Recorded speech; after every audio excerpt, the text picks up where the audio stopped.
வணக்கம்ங்க. இன்றைக்கி நம்ம பிரண்டை குழம்பு தான் செய்ய போகிறோம். தேவையானதெல்லாம் எடுத்து வச்சுருக்கேன். பிரண்டை, சின்ன வெங்காயம், பூண்டு. உங்களுக்கு தேவையான அளவு எடுத்துக்கோங்க. அதுக்கப்புறம் மிளகு, சீரகம், வெந்தயம், கடுகு எல்லாமே ஒரு ஸ்பூன் மாதிரி எடுத்து வச்சுருக்கேங்க. இன்றைக்கி நான் நிறைய செய்ய போகிறேன். அதனால் நிறைய எடுத்து வச்சுருக்கேன். பெரிய வெங்காயம் ஒரு 2 கட் பண்ணியிருக்கேன். தக்காளி ஒரு 3, புதினா, கொத்தமல்லி கொஞ்சம் எடுத்து வச்சுருக்கேன். இந்த மாதிரி பிஞ்சாக பார்த்து எடுத்துக்கோங்க. அப்போ தான் நல்லாயிருக்கும். இல்லைன்னா நார் நாராக வரும். பாருங்கள். பிரண்டை குழம்பு நமக்கு மூட்டு வலியெல்லாம் இருக்கும்போது சாப்பிட்டா நல்லா இருக்குங்க. இப்போ கடாயில் கொஞ்சம் எண்ணெய் ஊற்றிக்கலாம். நான் கொஞ்சமாக தான் ஊற்றிருக்கேன், இதெல்லாம் வதக்குறதுக்காக.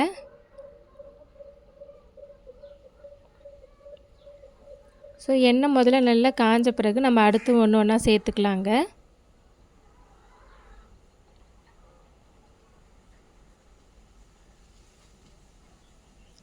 இப்போ நம்ம மிளகு, சீரகம், வெந்தயம், கடுகு வச்சுருந்தோம் இல்லையா, அது எல்லாமே நான் ஒரே டைமில் சேர்த்துக்கிட்டேன். கொஞ்சம் நல்லா ஹீட் ஆன பிறகு அதுக்கப்புறம் நம்ம மற்றதெல்லாம் சேர்த்துக்கலாங்க. பூண்டு நான் மொத்தமாக போடலைங்க, கொஞ்சமாக தான் போட்டிருக்கேன். அதே மாதிரி சின்ன வெங்காயமாக நான் ஒரு 10 போட்டிருக்கேங்க. இது எல்லாமே அரைக்கிறதுக்காக தான், அதனால் மொத்தமாக போடலை, கொஞ்சமாக போட்டிருக்கேன். அந்த பிரண்டையில் இருக்கிற அந்த ஒரு கார்ப்பு, அந்த தொண்டை மாதிரி இருக்கும் இல்லையா, அது போகிறதுக்காக தாங்க இதெல்லாம் சேர்க்குறோம்.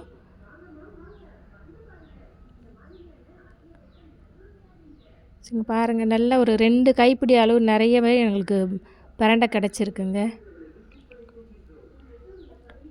எவ்வளோ ஃப்ரெஷ்ஷாக இருக்குது பாருங்கள், க்ரீனாக. நிறைய பேர் துவையலெல்லாம் செஞ்சுருப்பீங்க, சட்னி கூட சில பேர் செய்கிறாங்க. இந்த மாதிரி குழம்பு வச்சு சாப்பிட்டோன்னா இன்னும் ரொம்ப டேஸ்ட்டாக இருக்குங்க. வத்த குழம்பு மாதிரி தான் இருக்கும் இதுவுமே.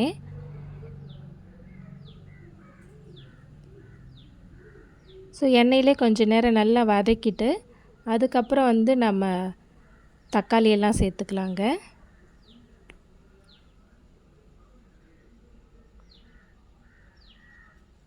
பார்க்கவே நல்லா இருக்குது பாருங்கள்.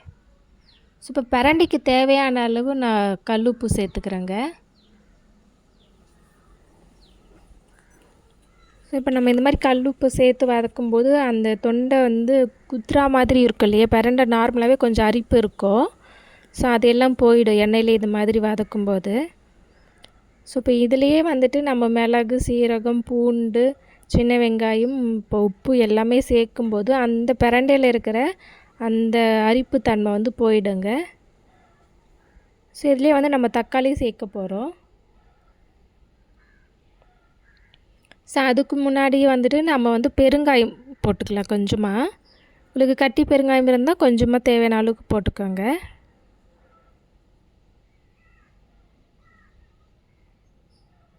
இப்போ நல்லா பிரண்டை கொஞ்சம் கலர் மாறிடுச்சு பாருங்கள். இந்த டைமில் தக்காளி சேர்த்துக்கலாம். நான் கொத்தமல்லி கூட சேர்த்துக்கிறேங்க.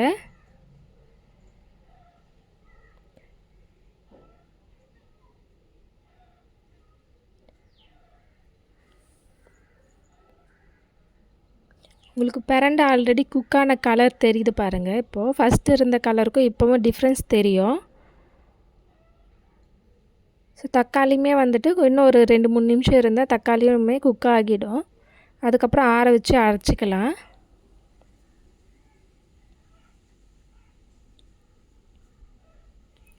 சில பேருக்கு பசி எடுக்காது, ஒரு மாதிரி மந்தமாக இருக்கும் இல்லையா, அந்த மாதிரி டைமில் இந்த மாதிரி பிரண்டை குழம்பு செஞ்சு சாப்பிட்டோன்னா நல்லா பசிக்கவும் செய்யுங்க. இது மூட்டு வலிக்காக மட்டும்தான் எடுத்துக்கணும்னு அப்படி இல்லை, நமக்கு வயிறு சுத்தமாகும், நமக்கு பசி எடுக்கும், இப்போ ஜாயிண்ட் பெயின் எல்லாம் சரியாகும். இந்த மாதிரி நிறைய மருத்துவ குணம் இருக்குது. இப்போ முடிஞ்சிச்சுங்க, நான் ஆஃப் பண்ணிவிட்டு ஆற வச்சிடுறேன். இப்போ அதே கடாயில் குழம்பு செய்கிறதுக்காக நான் கொஞ்சம் ஆயில் விட்டுருக்கேன். ஒரு 4 ஸ்பூன் இருக்கும்.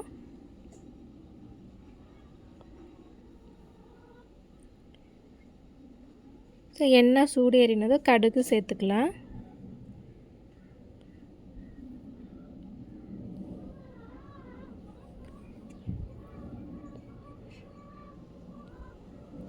ஸோ இப்போ நான் முன்னாடியே கொஞ்சம் சின்ன வெங்காயம்லாம் காமிச்சிருந்தேன் இல்லையா? ஸோ அது கூட வந்து நான் பெரிய வெங்காயம் ஒரு 2 கட் பண்ணி வச்சுருந்தேன். அது ஃபஸ்ட்டு சேர்த்துக்கலாம். ஏன்னா பெரிய வெங்காயம் வந்து நம்ம லாஸ்ட்டாக சேர்க்குறோம் அப்படின்னா சின்ன வெங்காயம் சேர்த்ததுக்கப்புறம் சேர்த்தா சரியாக குக் ஆகாதுங்க. சின்ன வெங்காயம் வந்து கொஞ்சம் இது குக் ஆன பிறகு சேர்த்தோம் அப்படின்னா அது முழுசாகவும் இருக்கும், நல்லா இருக்குங்க உங்களுக்கு.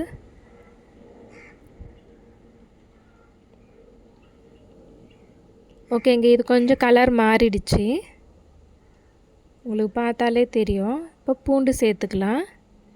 நான் ஒரு கைப்பிடி அளவு ஒரு பூண்டு சேர்த்துக்கிட்டேங்க. சார் நான் கொஞ்சம் நிறைய குவான்டிட்டியில் செய்கிறேன், அதனால் எல்லாமே நிறைய போடுறேன். நீங்கள் உங்களுக்கு தேவையான அளவுக்கு செஞ்சுக்கோங்க.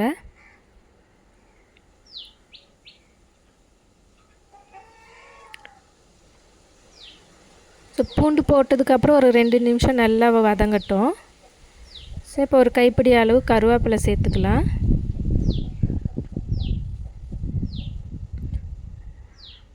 ஸோ ரொம்ப நல்லா இருக்குங்க, இது செஞ்சு சாப்பிட்டா ஒரு 2 நாளைக்கு கூட வச்சுக்கலாம் நீங்கள், ரொம்ப டேஸ்ட்டாக இருக்கும். இப்போ இந்த ஸ்டேஜில் வந்து நம்ம சின்ன வெங்காயம் சேர்த்துக்கலாம்.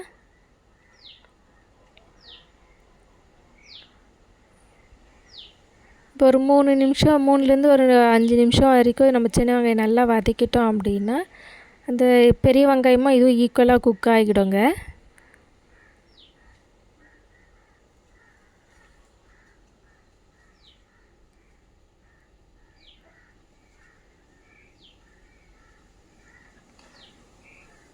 பாருங்கள், உங்களுக்கு கலர் மாறி இருக்குது.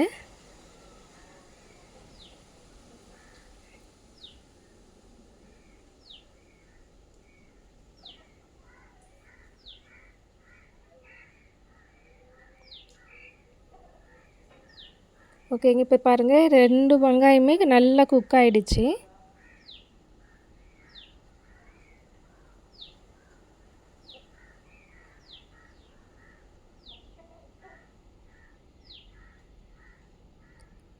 ஸோ இதுக்கப்புறம் நம்ம தக்காளி சேர்த்துக்கலாம்.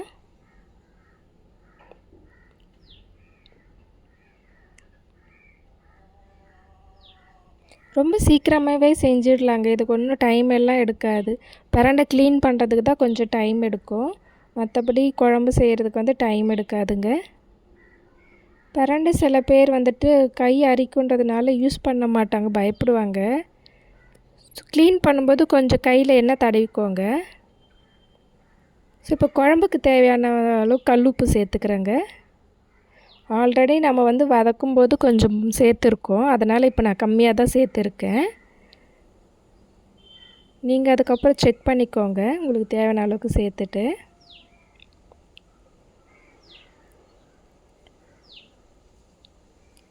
மஞ்சத்தூள் கொஞ்சம் சேர்த்துக்கோங்க.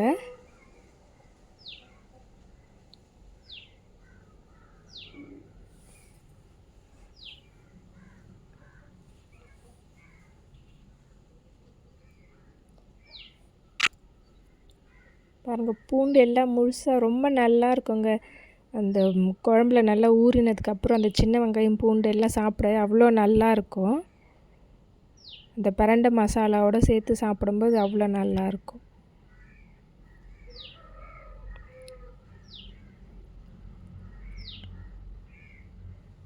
சில நல்லா குழையாக வதக்குங்க தக்காளி, அப்போ தான் குழம்பு நல்லாயிருக்கும். உங்களுக்கு அந்த ஆயிலே பார்த்திங்கன்னா நல்லா கோல்டன் கலர் ஆகிட்டுருக்கும், நல்லா எல்லாமே வெந்திருக்கு பாருங்கள்.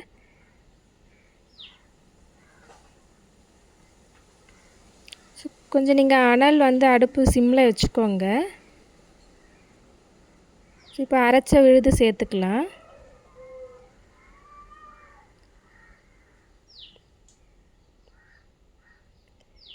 சேர்த்துட்டு கொஞ்சம் அப்படியே எல்லாமே மிக்ஸ் பண்ணிக்கோங்க அந்த ஆயில்லையே. பாருங்கள், மிக்ஸ் பண்ணும்போதே அவ்வளோ நல்லா இருக்குது பாருங்கள்.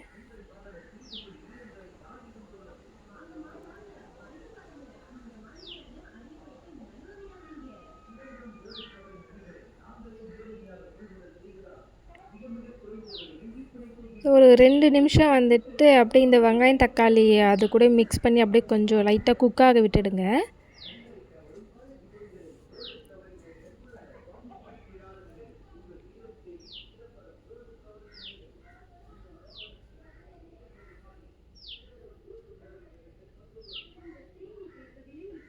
பாருங்கள் அந்த ஆயிலில் மிக்ஸ் பண்ணி எவ்வளோ நல்லா இருக்குன்னு, இப்படியே சாப்பிட்லான்ற அளவுக்கு இருக்குது. இப்போ நான் வந்து தேவையான அளவுக்கு மிளகாத்தூள் போட்டிருக்கேங்க, ஒரு 2 ஸ்பூன். உங்களுக்கு தேவையான அளவு காரம் சேர்த்துக்கோங்க. புளி தண்ணி நான் ஆல்ரெடி கரைச்சி வச்சுருந்தேன், ஸோ அது புளி தண்ணி சேர்த்துக்கோங்க. ஸோ இப்போ எல்லாமே நல்லா மிக்ஸ் பண்ணிவிட்டு சால்ட் எல்லாம் செக் பண்ணிக்கோங்க.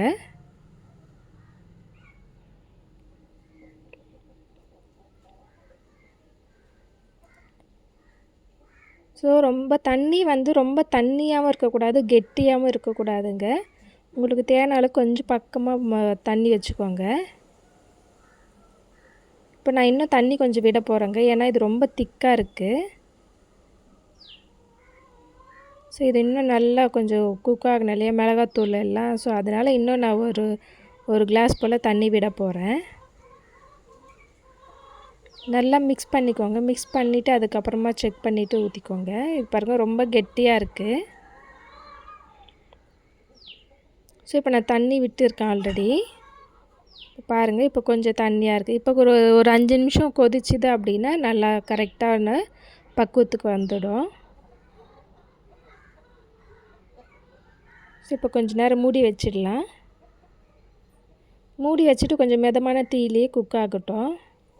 இங்கே பாருங்கள் நல்லா கொதிச்சிடுச்சு.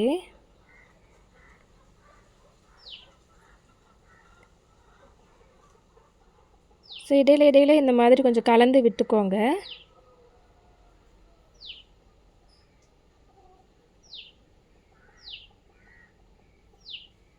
ஸோ இது நல்லா இப்போ செஞ்சுட்டு மறுநாள் போல் சாப்பிட்டோன்னா இன்னும் ரொம்ப டேஸ்ட்டாக இருக்குங்க. இப்போவே சாப்பிட்டாலும் ரொம்ப சூடாக சாதத்துக்கு நல்லாயிருக்கும். நான் கொஞ்சமாக வந்து வெல்லம் சேர்க்குறேங்க. ஸோ அப்போ வந்து இன்னும் கொஞ்சம் வந்து அந்த டேஸ்ட்டு கொஞ்சம் எடுத்து கொடுக்கும், அதுக்காக வெல்லம் சேர்த்துக்கிறேன். ஸோ வெல்லம் சேர்த்துட்டு இன்னும் ஒரு 5 நிமிஷம் மூடி வச்சிடலாம்.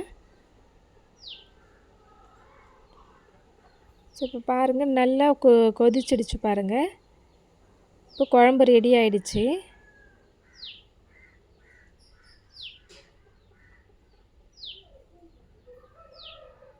நீங்களும் உங்கள் வீட்டில் இதே போல் செஞ்சு பாருங்கள், எப்படி வந்துடுச்சுன்னு என்கிட்ட சொல்லுங்கள்.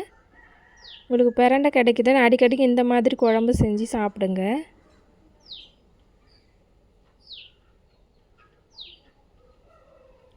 நீங்கள் ஒரு 2 வேளை சாப்பிட்டிங்கனாலே உங்களுக்கு வந்து உடம்பு பெயின் வந்து எவ்வளோ நல்லா இருக்குன்ட்டு உங்களுக்கே தெரியும். ஸோ நல்லா சூப்பராக வந்து ரெடி ஆகிடுச்சுங்க.